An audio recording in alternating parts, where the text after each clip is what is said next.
सम्माननीय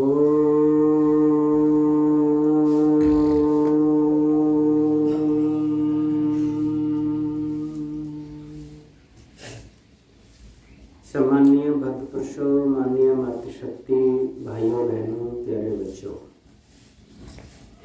जैसा कि सभी वेदादि शास्त्रों का कहना है कि मानव प्राणी सुखी होना चाहता है और उसका स्रोत है धर्म। सुखस्य मूलम धर्म। वैसे सिख दर्शनकार भी कहते हैं यत्योभ्युदय निश्रेय सिद्धि स धर्म। अभ्युदय कहते हैं सांसारिक सुख को जो इस शरीर के साथ भोगा जाता है, और निश्रेयस कहते हैं मुक्ति स्वरूप को, मोक्ष को, अपवर्ग को, जो आत्मा ब्रह्म में विचरण करते हुए आनंद भोगती है, सब दुखों से छूटती है। ये दोनों प्रकार की सिद्धि धर्म से होती है। तो पहली बात, हमारे जो कर्तव्य कर्म हैं वो धर्म हैं जो वेद के द्वारा हमें बताए हैं। एक व्यापक धर्म होते हैं जो सबको अपने जीवन में उनको धारण करना होता है। जो महर्षि मनु ने अपनी मनुस्मृति यानी मानव धर्म शास्त्र के अंदर 10 लक्षण के रूप में दिए हैं। अगर ये 10 लक्षण किसी भी स्त्री पुरुष के अंदर होंगे वो धर्मात्मा होगा। और ये धर्म के 10 लक्षण ऐसा नहीं कि आर्यों को या हिंदुओं को ही अपनाने होते हैं। चाहे कोई ईसाई हो, मुसलमान हो, जैनी हो, पुरानी हो, चाहे वो भारत में आर्यावर्त देश में पैदा हुआ हो या पृथ्वी पर अन्य देशों में उत्पन्न हुआ हो, धर्मात्मा होने के लिए, सुखी होने के लिए इन 10 लक्षणों को अपने जीवन में अपनाना ही होगा। तभी वो व्यक्ति धर्मात्मा हो सकता है और तभी उसके अंदर सुख शांति का जन्म हो सकता है। वो 10 धर्म के लक्षण हैं धृति, क्षमा, दमो, अस्तेयम, शौचम, इंद्रिय निग्रह, धीर विद्या, सत्यम, अक्रोधो, दशकम धर्म लक्षणम। धर्म के ये 10 लक्षण हैं। सबसे पहले दिया है महर्षि मनु ने धृति। धृति कहते हैं धैर्य को, ढांढस को, स्थिरता को, गंभीरता को, टिके रहने को। संसार में हम जो भी कोई काम करते हैं, चाहे विद्या पढ़ते हैं, चाहे हम धन कमाते हैं, बल प्राप्त करते हैं, नौकरी व्यापार करते हैं, ग्रह चलाते हैं, संसार चलाते हैं, जो भी हम अच्छा सच्चा काम करते हैं या योग साधना आदि, यज्ञ, दान, पुण्य आदि उत्तम कार्य करते हैं, उनको करते हुए द्वंद्व आते हैं। द्वंद्व मतलब सर्दी, गर्मी, भूख, प्यास, मान, अपमान, लाभ, हानि, सुख, दुख, ये जोड़े से हैं, वो हमारे सामने बारी बारी से आते हैं। जैसे इस समय हम दिन के अंदर रह रहे हैं, फिर रात भी आएगी, रात के बाद फिर दिन भी आएगा। कभी व्यक्ति को लाभ भी होने लगता है तो कभी हानि भी होने लगती है। कभी लोग सम्मान बहुत देना लगते हैं, कभी अपमानित भी कर देते हैं। ये द्वंद्व हमारे जीवन में आते रहते हैं। तो जो व्यक्ति धर्मात्मा होता है, धैर्यशाली होता है, वो इन द्वंद्वों को सहन करता हुआ अपने लक्ष्य की ओर बढ़ता रहता है, पीछे कदम नहीं हटाता। समझो उसके अंदर धैर्य होता है, वो व्यक्ति धर्मात्मा होता है। अब संसार में अनुकूलता है और जैसे ही प्रतिकूलता आती है तो वो छोड़ बैठता है। अरे संसार सब टाल खिंचाई करता है, इसमें बड़े संकट आते हैं, बड़ी परेशानियां हैं, हमसे तो हो नहीं पा रहा है, तो वो छोड़ बैठता है। समझो उसके अंदर धैर्य नहीं होता है। 3 प्रकार के लोग इस दुनिया में देखे जाते हैं। कुछ लोग ऐसे होते हैं कि अच्छा सच्चा काम, धर्म का काम इसलिए शुरू नहीं कर पाते कि हम सहन नहीं कर पाएंगे दुनिया की प्रतिकूलताओं को, ये परेशानियां आएंगी, वो परेशानियां आएंगी, पहले ही देख लेते हैं कि आगे ये संकट आएंगे, भाई हमसे ये हो नहीं पाएगा, हम नहीं कर पाएंगे। रोजाना कौन संध्या करेगा जी, कौन हवन कर पाएगा, इतनी समस्याएं आती हैं, हमसे नहीं हो पाएगा। इन ऐसे लोगों को निकृष्ट कोटि का आदमी कहा जाता है। जो धर्म को छोड़े हुए होते हैं उनके जीवन में धैर्य और धर्म होता नहीं है। एक मध्यम कोटि के लोग होते हैं, अच्छा सच्चा काम जैसे ही उनको पता चलता है कि ये मेरे आत्म कल्याण के लिए बहुत जरूरी है, मुझे ये करना चाहिए, और वो प्रारंभ भी कर देते हैं। लेकिन बीच में समस्याएं आती हैं, संसार के झंझावात झकझोर देते हैं, तो बीच में छोड़ के बैठ जाते हैं। क्या करें साहब, प्रारंभ तो किया था लेकिन परेशानियां बहुत आ गई, घर गृहस्थी की बड़ी समस्याएं थी साहब, हमसे तो वो पूरा हो नहीं पाया, ऐसा सोच करके बीच में ही छोड़ देते हैं। उनको मध्यम कोटि का आदमी कहा जाता है। कुछ लोग ऐसे धीर वीर ज्ञानी धैर्यशाली होते हैं कि जो भी अच्छा सच्चा काम उन्होंने वेद शास्त्र सत्संग स्वाध्याय से जाना कि ये मेरे आत्म कल्याण के लिए बहुत आवश्यक है, संध्या रोज करना चाहिए, हवन रोज करना चाहिए, स्वाध्याय करना चाहिए, बड़ों का सम्मान करना चाहिए, विद्या पढ़नी चाहिए, नित्य अच्छा कोई काम करना चाहिए, ये उसने जान लिया और उस काम को करने लगा। चाहे कितनी भी विपरीतताएं आ जाए, प्रतिकूलता आ जाए, पीछे नहीं हटता है, आगे बढ़ता ही जाता है। ऐसे लोगों के अंदर धैर्य होता है, वो धर्मात्मा होते हैं, और ये धैर्य ये धर्म उनके जीवन की झोली में सुख भरता है, इस लोक में भी सुख शांति देता है, और निश्रेयस मुक्ति स्वरूप को भी ले जाने का पात्र उसको बना देता है। इसलिए हमें संसार में रह करके अच्छे काम करने हैं, पीछे नहीं हटना है। पहला धर्म का लक्षण ये धारण करना चाहिए। इसको दूसरी स्थिति से भी देख सकते हैं। आप परिवार में रहते हो या किसी संस्था में रहते हो या राष्ट्र चला रहे हो, और आपने कोई अच्छी बात रखी, भाई ये काम हमारे घर में होना चाहिए। अब घर के लोग उसको काट रहे हैं कि नहीं ये नहीं होना चाहिए, आप कह रहे हैं कि यही अच्छा काम है, ये होना चाहिए, और वो काट रहे हैं। आप अपनी अच्छी सच्ची बात कहते रहते हैं, धैर्य से, गंभीरता से, शांति से, चाहे वो कितनी बार भी काटे, फिर भी आप अपना धैर्य नहीं छोड़ते हैं, क्रोध में नहीं आते, बेचैनी में नहीं आते, उथल पुथल नहीं मचाते, झगड़ा नहीं करते हैं, शांत गंभीर रहते हैं। चाहे कितना भी कोई लोग बात काटे आपकी, फिर भी आप अशांति धारण नहीं करते हैं, तो समझो आपके अंदर धैर्य है। और आपने कोई बात कही, किसी ने काट दी और तुम गुस्से में आ गए, क्रोध में आ गए, ये बात कैसे नहीं मानी जाएगी, मैं इतनी बढ़िया बात कह रहा हूँ, ये काम इतना अच्छा है, तुम्हारी क्या हिम्मत है, तुम ऐसे काट दोगे, तो समझ लीजिए आपके अंदर धैर्य नहीं है। आप हमेशा शांति बनाए रखें, अपने अंदर गंभीरता बनाए रखें, क्रोध में उथल पुथल ना हो, और अच्छा सच्चा काम करते कहते रहें, तो समझ लो धर्म का प्रथम लक्षण आपके अंदर है, और वो आपको भाव पार कराने में सहायक होगा।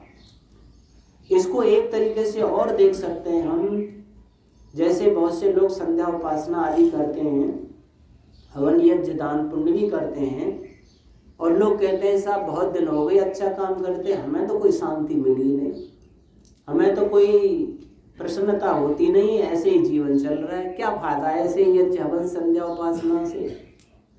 तो समझ लीजिए उनके अंदर धैर्य नहीं है। धैर्य होगा तो कैसे ये धैर्य काम करता है। यहाँ पे एक महात्मा बुद्ध जी के जीवन की घटना आती है। महात्मा बुद्ध के एक शिष्य थे आनंद नाम के, उनको वो ध्यान करने की विधि बताते थे, भाई ऐसे ऐसे ध्यान करो, आसन लगाओ, एकाग्र होकर के श्वासों पर मन को एकाग्र कीजिए, ऐसा करके उनका एक विपश्यना होता है, उनकी एक ध्यान की पद्धति अलग होती है। लेकिन वो आनंद थोड़ी देर बैठता था और खड़ा हो जाता था। एक बार महात्मा बुद्ध ने पूछा, भाई आनंद तुम बड़े जल्दी खड़े हो जाते हो, थोड़ी देर बैठते भी नहीं, क्या करूं गुरुजी, जब मैं ध्यान करने बैठता हूं तो दुनिया की बहुत सारी बातें मन के अंदर आ जाती हैं, ये करना वो करना, यहाँ जाना वहाँ जाना, उसने ऐसे कैसे कह दिया, उसको यूँ कहूँगा, उसको यूँ करूँगा, ऐसी बहुत सारी बातें आने लगती हैं। इसलिए मन लगता नहीं, शांति आती नहीं, मैं तो खड़ा हो जाता हूँ। महात्मा बुद्ध ने कहा, लगता है आनंद तेरे अंदर धैर्य नहीं है। कि ये धैर्य क्या होता है गुरु जी, कि कभी बताएंगे। तो कहते हैं एक बार महात्मा बुद्ध और आनंद दोनों गुरु चेला कहीं यात्रा पर निकले हुए थे, जंगल में होके जा रहे थे। महात्मा बुद्ध को प्यास लगी। महात्मा बुद्ध ने अपने चेले आनंद से कहा, भाई प्यास लग रही है और यात्रा लंबी है, ऐसा करो ये कमंडलू ले जाओ और देखो वो तालाब दिखाई दे रहा है, वहाँ से थोड़ा पानी भर लाओ, पहले पानी पिएंगे फिर आगे यात्रा करेंगे। अब वो ले करके कमंडल गया, जाकर के देखा कि जंगली पशु उस तालाब में होकर के निकल रहे हैं। तो उनके निकलने से वो पानी गंदला हो गया। ऐसा देख करके वो लौट आया, आकर के गुरुजी से कहा, गुरुजी वो पानी तो गंदला हो गया, उसमें पशु उकड़ के निकल रहे थे, तो उन्होंने वो गंदला कर दिया, पीने योग्य नहीं है। अरे थोड़ी देर बैठ जाओ वहाँ पे, जब साफ हो जाए तब ले आना। फिर वो गया, थोड़ी देर बैठ गया, इंतजार किया, तो धीरे धीरे वो पानी ऊपर से निकलने लगा। मिट्टी जो थी वो नीचे बैठ गई, पानी साफ हो गया, भर के ले आया। आते ही उसने कहा, गुरुजी आपको ऐसे कैसे पता चला कि ये गंदला पानी साफ हो जाएगा? अरे भाई स्वाभाविक बात है, पहले ये पानी साफ था, पशुओं के पैरों से खुरों से वो मिट्टी जो नीचे बैठी हुई थी वो उठ कर के ऊपर आ गई और पानी में मिल गई, तो पानी गंदला हो गया। अब जो मिट्टी नीचे बैठी थी वो मिट्टी तो अपने स्थान पर जाएगी, वहाँ जमेगी, और जैसे पहले पानी साफ था, नितरा हुआ था, वैसे साफ हो ही जाएगा। पर मैंने कहा, आनंद तेरे में धैर्य नहीं है। कि हाँ गुरुजी आपने पहले भी कहा था। बोला, धैर्य यही होता है, जैसे पानी गंदला देखकर तुम तुरंत उठ के आ गए, लेकिन थोड़ी देर आपने इंतजार किया तो वो जो गंदे कण थे, मिट्टी के कण थे, ऊपर उठ के गए थे, वो धीरे धीरे नीचे बैठ गए और पानी साफ हो गया, नितर गया, आप लेके आ गए। वैसे ही हम कोई अच्छा काम करते हैं, जैसे संध्या करते हैं, भजन करते हैं, तो हमारे चित्त में जो दुनियादारी के गंदे विचार हैं, मिट्टी के कण हैं, वो उठे हुए रहते हैं और चित्त को मलिन करते रहते हैं। और हम ये सोचते रहते हैं, ये करूँगा वो करूँगा, वहाँ जाऊँगा यहाँ जाऊँगा, ये खरीदूंगा वो लाऊंगा, उसको देखूंगा, उसने ऐसे कैसे कहा, ये सारी बातें चलती रहती कि उन्हीं में हम जीते रहते हैं। चित्त इन्हीं विचारों में रंगा हुआ होता है। अब थोड़ी देर आप बैठोगे और चित्त को साफ करना चाहोगे और उसे मोड़कर भगवान में लगाना चाहोगे, तो वो चित्त में जो मिट्टी के कणरूपी विचार हैं वो धीरे धीरे धीरे धीरे जमने लगेंगे, शांत होंगे, बैठने लगेंगे और आपका चित्त रूपी दर्पण साफ होने लगेगा और फिर आपको उसमें शांति और सुकून आने लगेगा। लेकिन तुम बहुत जल्दी कर देते हो, इसीलिए सबसे अधिक इसमें धैर्य की आवश्यकता होती है। इसलिए महर्षि दयानंद जी ने लिखा है कि प्रत्येक गृहस्थी को और मुमुक्षु को कम से कम 1 घंटा बैठना चाहिए। आप 10 मिनट बैठेंगे, 15 मिनट, 20 मिनट बैठेंगे तो आपके वही विचार उठते रहेंगे, 8 घंटे भी उठते रहेंगे। लेकिन जब बिल्कुल आप बैठे ही रहेंगे और जमे रहेंगे और ये सोच कर के मुझे तो भाई भगवान का भजन ध्यान करना है, गायत्री का जाप करना है, उनका जाप करना है, तो जो चित्त में पहले विचार हैं वो धीरे कुछ समय के बाद वो जमते हैं और उसमें फिर परमात्मा का जो जप है वो आपका काम करने लगता है। इसलिए यहाँ भी हमें धैर्य की बहुत बड़ी आवश्यकता है। उथल पुथल नहीं मचानी है, गंभीरता से। आज हमें चित्त नहीं लगाया, कल लगेगा, परसों लगेगा, 2 महीने में, 3 महीने में, 4 महीने में, 6 महीने में। इसके लिए समय की सीमा नहीं होती। भगवान के भजन के लिए या आत्मिक आह्लाद पाने के लिए ये एक बहुत बड़ा काम है, सबसे बड़ा काम है, सबसे बड़ी उपलब्धि है। थोड़ा सा धनवान बनने के लिए कितनी मेहनत करते हैं हम, थोड़ी विद्या पाने के लिए कितनी मेहनत करते हैं, और ये काम सबसे अधिक मोटे फल देने वाला है, सुख देने वाला, शांति देने वाला, उसके लिए थोड़ा सा 24 घंटे में 10 मिनट 15 मिनट तो बात यहाँ बनती नहीं है। उसके लिए थोड़ा सा अधिक समय हमें देना होता है, और धैर्य जिसमें होगा वही दे पाएगा। धैर्य नहीं होगा, उथल पुथल मचाएगा, जल्दबाजी करेगा, जल्दबाजी में इसका लाभ मिलने वाला नहीं होता है। हमेशा हर चीज़ में धैर्य की आवश्यकता होती है, और ये इतना समय मांगता है।